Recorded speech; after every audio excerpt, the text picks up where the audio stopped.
Thursday, everyone. I hope everyone is doing okay. It is 10:33 a.m. on your radio dial. It's not turning. We're not on radio. At some point, we will be podcast, but radio, not so much. I wanted to talk about this case. This was dealing with Andrew McCabe. The gentleman in the background is Andrew McCabe. I had to look back over my previous videos in order to jog my memory on this. This stinks. McCabe is hawking a book right now, and in the process of hawking a book, he's being interviewed to various people. So he's on 60 Minutes, and he says something that is mind-blowing and even shocks the interviewer, that this was some of the contemplation that was taking place behind the scenes. Now, I'm not going to go through the whole spiel that I've made before in regards to showing all of the information and all that I've used in the previous videos, because I've done multiple videos on my perspective of this. But I would give a primer on how I see it. I am somewhat cynical of what I think was taking place at the time, and I know Democrats look at Obama and look at their team and say, oh, they would never do that. However, if it was Republican in office, I'm pretty sure they would have certain doubts about the lengths they will be willing to go for power. They see it in one, but they don't see it in the other. And Republicans, same thing, vice versa.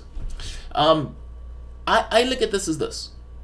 I look at the incentives that are involved in this process and allow that to take me down a particular path of saying, this seems possible to me. But all of this starts dealing with the Clinton investigation. Hillary Clinton, McCabe, Strzok, and Comey were the people that were involved in making the decision on whether to prosecute Clinton. Hillary Clinton, let me say it this way. The Secretary of State, put in by a Democratic President, Obama, is running for President of the United States. As she's running for President of the United States, she has an investigation hanging over her head, a criminal investigation hanging over her head, because she had an email server in her basement. Comey comes out, and Comey gives this maybe 30-minute speech attesting to all of the failures, all of the things that Hillary Clinton did in regards to the email server.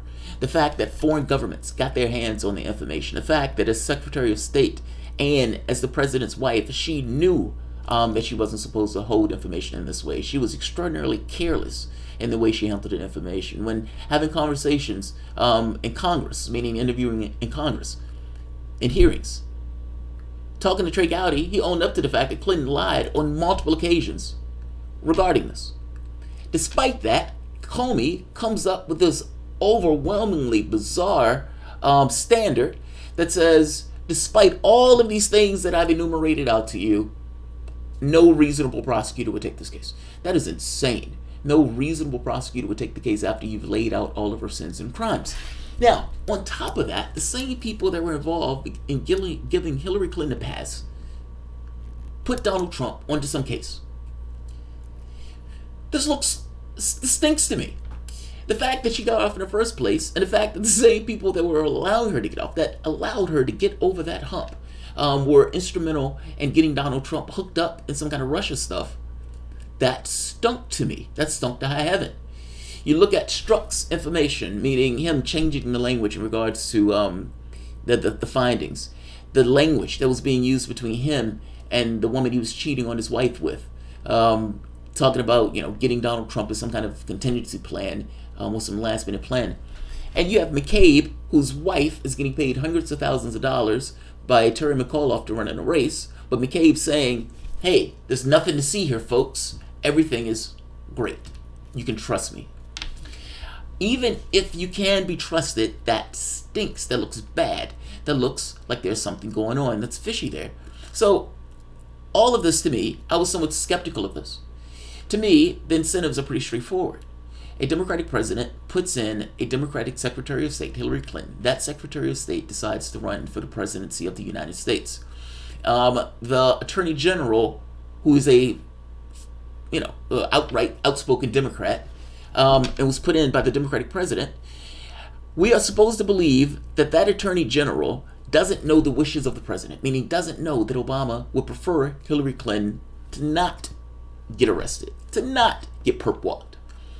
it doesn't take Obama to do anything on this case. The Attorney General herself has a certain motive and incentive in this. Not to mention she may get a job if Hillary Clinton takes office, meaning her being Attorney General. We also find out that she was pushing Comey to talk about the case in the sense of in the same way language that the Clinton camp was using. Now this is problematic in and of itself, and we have no idea how far that goes. Meaning it is possible that the language that they were using behind the scenes goes further than what Comey was talking about. You have Loretta Lynch having a conversation with Bill Clinton and say, we only were talking about our grandkids. Come on. His wife may get perp walked, and the only thing that Clinton wanted to talk about is his grandkids. That is nonsense. Like, I guess I'm saying there should be a certain degree of skepticism in the stories that are being weaved here from the standpoint of the Democratic Party in order to cover Clinton being let off while simultaneously having Donald Trump get hooked into some investigation based on political opposition research. This stinks. I'm sorry. It stinks. Now, we find out also that while he's hawking this book, he's giving information that was taking place behind the scenes. And listen to this. Listen to the conversation him and Rosenstein was having after they fired Comey. Now, I thought firing Comey was a mistake because ultimately the thing that was going to come behind Comey was worse. And people who are not fully paying attention to the fact that Comey let Clinton off, I would imagine that if you were Donald Trump, I would be somewhat distrustful of this also. And in being somewhat distrustful of this, he fired Comey. Now, part of this had to do with the Russia thing. He wanted somebody to trust on this. But again, why wouldn't he? Why would a president put somebody in office that will go after them? I guess I'm saying incentive-wise, that doesn't necessarily make sense for a president to do. It makes all the sense in the world for the person to try to save his own bacon. But in this case, firing Comey was a bridge too far. The people who are looking at this, it just looks like, from an optics standpoint, that the president is trying to stop the FBI from conducting an investigation. That's what it looked like.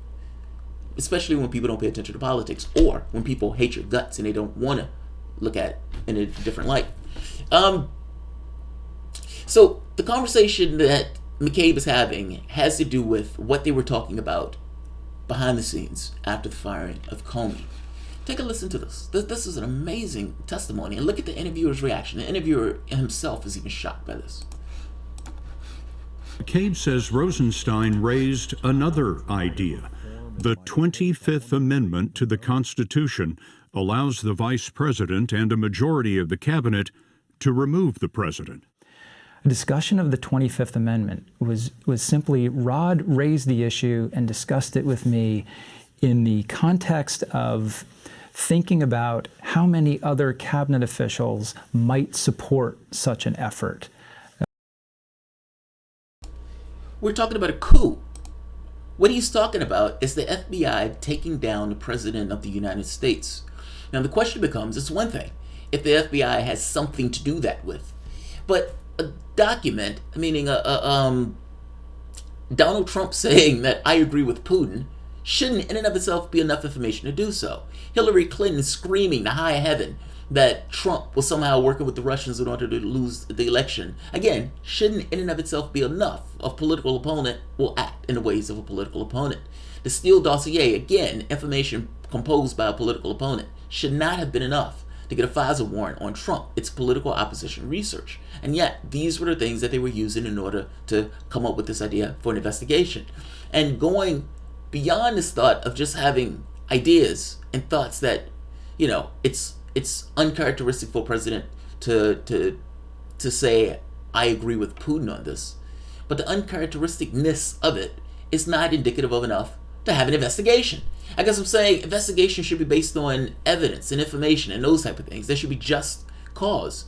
Political opposition research doesn't seem like just cause to me, nor does a president, you know, just I agree with Putin or attack that. I guess my point is this. There wasn't any there in order to open an investigation, but they opened an investigation anyway. And in this case, he's talking about removing the president from office in the sense of a coup. And the question becomes, what are you using to even have the conversation of the 25th Amendment? They're talking about getting rid of a new president that they don't particularly like. Again, his wife got hundreds of thousands of dollars from Terry McAuliffe. If you're a Republican and you're looking at this, what does this look like to you? It looks like somebody who helped Clinton get off is now opening up an investigation on Donald Trump. That's what it looks like.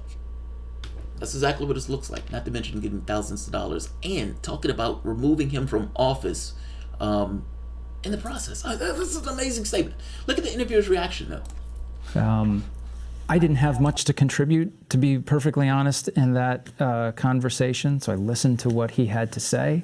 But to be fair, it was an unbelievably stressful time. I can't even describe for you how many things must have been coursing through the Deputy Attorney General.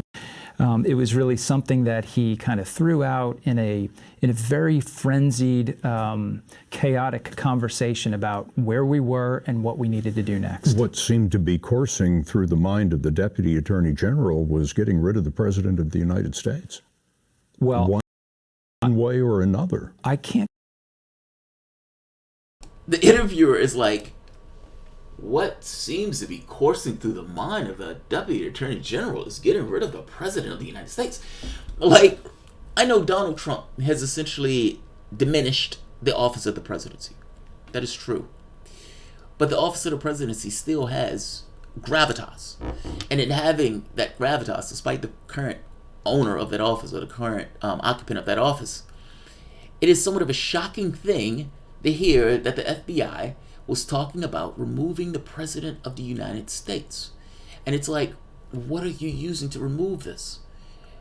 What amounts to a psyop with this Russian collusion nonsense that didn't exist. And you can say, well, you had to have an investigation in order to find out whether or not the Trump was colluding with Russia. But shouldn't you have a little bit more bang to your buck than a political opponent screaming to high heaven about it?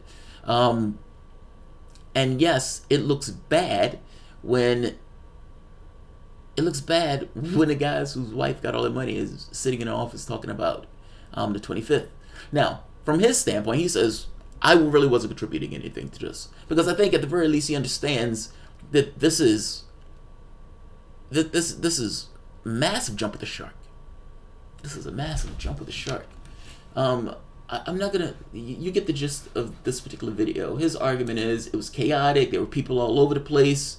We were terrified. We thought Trump might have been colluding with Russia. He said he liked Vladimir, or he agreed with Vladimir Putin on this. We were shocked. So yes, open up an investigation. Be leery of what McCabe says. McCabe may be up for criminal prosecution. The Inspector General found that he was being, lacking of candor. That's an understatement, dealing in the Hillary Clinton investigation. I'm not going to keep this one long. Let me, I believe voting records too. All right, let me end this. If you enjoy the content, please feel free to share, like, subscribe. You can always support through PayPal or Patreon. Thanks all. I'll see you in about 10 minutes.